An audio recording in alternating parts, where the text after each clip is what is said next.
La photo HD 745-22272 est très étrange.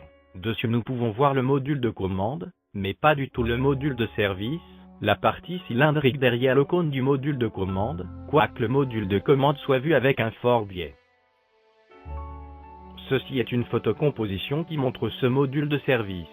En fait, cette photocomposition vise seulement à faire comprendre que nous devrions voir le module de service, qu'il ne devrait pas être complètement invisible, mais ne prétend pas être exact. Le module de service est probablement exagéré sur cette photocomposition, et ne devrait sans doute pas être aussi visible.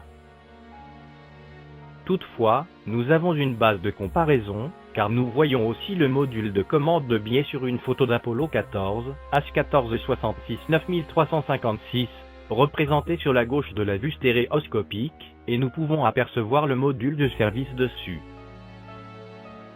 Si nous faisons le rapport entre l'arête la plus courte et l'arête la plus longue, ce rapport est un peu plus petit sur la photo d'Apollo 17 que sur celle d'Apollo 14, ce qui signifie que le module de commande est un peu plus en biais sur la photo d'Apollo 17 que sur la photo d'Apollo 14. Donc, si nous voyons le module de service sur la photo d'Apollo 14, il n'y a pas de raison que nous ne puissions pas le voir sur la photo d'Apollo 17. Une autre base de comparaison, la photo de gauche montre une vue du module de commande dans Apollo 10. Sur cette photo, le module de commande est moins en biais que le module d'Apollo 17, et pourtant, nous pouvons apercevoir le module de service derrière le module de commande. Mais arrive alors un fan d'Apollo qui nous montre un schéma, qui, selon lui, correspond à la manière dont le module de commande est vu sur la photo d'Apollo 17, et qui trouve, toujours selon lui, qu'il est normal que nous ne voyions pas le module de service sur la photo d'Apollo 17, car sa vue serait bloquée par le module de commande. Toutefois, il y a des problèmes avec ce schéma. Le rapport de la longueur de la base du crochet, ligne rouge, à la distance entre les côtés du cône du module, ligne verte, devrait être le même sur la photo et son schéma, mais ce n'est pas le cas. Sur son schéma, ce rapport est égal à 0,32, et, sur la photo, ce rapport est égal à 0,44. Cela fait trop de différence pour être excusé par l'imprécision des mesures. Et nous pouvons encore faire une autre vérification. Le rapport des distances du sommet du crochet aux côtés du cône du module de commande, ligne jaune et bleue, devrait aussi être le même sur son schéma et sur la photo. Mais ce rapport est égal à 2,4 sur son schéma, et 5,3 sur la photo, donc très différent, bien trop pour être excusé par l'imprécision des mesures. Alors, d'où viennent les différences entre la photo et son schéma? Elles viennent d'un phénomène qui a été longuement expliqué aux fans d'Apollo, mais qu'ils n'ont jamais accepté, la compression visuelle des distances. Et il y a bien des façons de mettre cette compression visuelle en évidence. Sur cette photo, 3 boîtes ont été placées à égale distance l'une de l'autre. Quoique la boîte du milieu soit à égale distance des 2 autres boîtes, elle apparaît plus près de la boîte la plus éloignée que de la boîte la plus proche. Si la projection des objets était linéaire, telle que vue par un observateur, lorsqu'une chaise est à une distance double d'une autre chaise d'un observateur, elle devrait être vue 2 fois plus petite que l'autre chaise par l'observateur. Donc, si on place une chaîne à une distance donnée de soi-même, et une autre chaîne à distance double, ceci est la photo qui devrait être prise, une photo montrant la chaise la plus éloignée, 2 fois plus petite que la chaise la plus proche. En réalité, ceci est la photo qui serait prise. La seconde chaise est bien sûr plus petite que la première chaise, mais pas 2 fois plus petite, plus grande que 2 fois plus petite. Ceci vient de la compression visuelle des distances.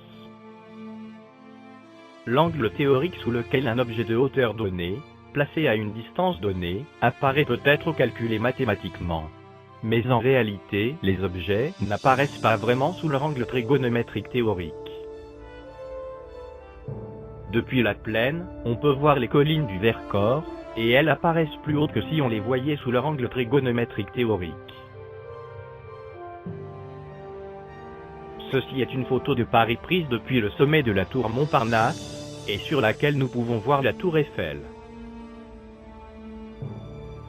Connaissant la distance de la tour Eiffel à la tour Montparnasse, sa hauteur et l'angle de vue de la photo, on peut calculer la hauteur que la tour Eiffel devrait avoir sur la photo si elle apparaissait sous son angle trigonométrique théorique. Et cette tour Eiffel théorique a été représentée sur la droite de la vraie.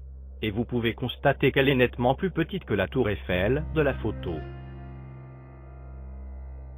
Ceci est une photo de la Lune qui a été prise avec un appareil dont l'angle de vue est connu. Théoriquement, la Lune apparaît sous un angle trigonométrique de l'ordre du demi-degré. Mais si la Lune apparaissait vraiment sous cet angle, elle apparaîtrait alors nettement plus petite sur cette photo, comme une petite tache. Sur les photos d'Apollo, la Terre apparaît sous son angle trigonométrique théorique. Mais en fait, elle ne devrait pas apparaître sous cet angle, mais plus grosse. Lorsque deux objets sont à la même distance d'un observateur, quelle que soit la distance à laquelle ils sont de l'observateur, leur rapport de taille sera conservé. Donc, comme la Lune est à la même distance de la Terre que la Terre l'est de la Lune, de manière à savoir sous quelle taille la Terre devrait apparaître depuis la Lune, c'est très simple. D'abord représenter la Terre à la même taille que la Lune est vue depuis la Terre, en prenant en compte l'angle de vue de l'appareil photo bien sûr, et puis la grossir d'un facteur de 3,67, puisque la Terre est connue être 3,67 plus grosse que la Lune. Cela donne le résultat qui est montré sur la droite de la vue stéréoscopique, et nous pouvons constater que la Terre apparaît très nettement plus grosse que sur les photos d'Apollo. Revenons maintenant à notre module de commande, qui a perdu son module de service. La grosse erreur que les fans d'Apollo font est de considérer que les lignes de projection de l'espace visuel sur la photo sont linéaires, comme des rayons lumineux. Ce n'est tout simplement pas vrai, elles n'ont rien à voir avec des rayons lumineux. En réalité, ces lignes de projection sont incurvées, ce qui explique que le module de service est visible, et non complètement caché par le module de commande. Donc, définitivement, le module de service devrait être visible derrière le module de commande, et, s'il ne l'est pas, cela veut dire que le module de commande l'a perdu, qu'il l'a largué. Maintenant, le module lunaire aurait été capable de pousser le module de commande avec son module de service encore attaché, pour le retour vers la Terre. Donc le module lunaire devrait être capable de pousser le module de commande sans son module de service vers la Terre. Il y a juste un petit problème, le module lunaire devrait avoir conservé tout son propergol et son moteur principal, ce qui signifie qu'il ne devrait pas avoir aluni. Et cette photo a été prise alors que le module lunaire était revenu de la surface lunaire. De plus, Ralph Renné a calculé que le module lunaire n'aurait pas eu assez de propergol pour ramener le vaisseau combiné vers la Terre dans Apollo 13. Sans compter que ce clown d'AGC était incapable de faire correctement le guidage. Mais, après tout, Apollo était protégé par les fées, alors tout devait bien se passer.